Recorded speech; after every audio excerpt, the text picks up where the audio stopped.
In this video, I'm going to show you how to troubleshoot when your computer does not display.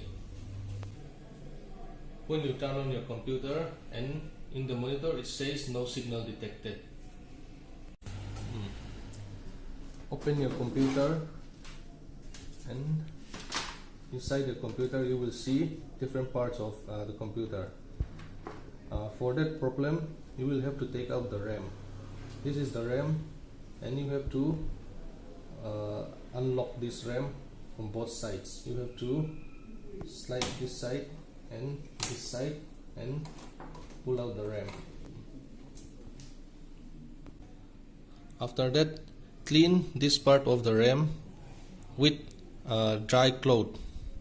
You wipe this part and this side and both sides with a clean dry cloth. After you clean the RAM, put the RAM back into the slot.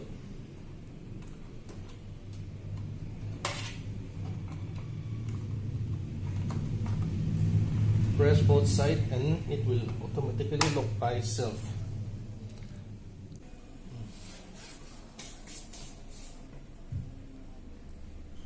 Turn on the computer and your problem is fixed.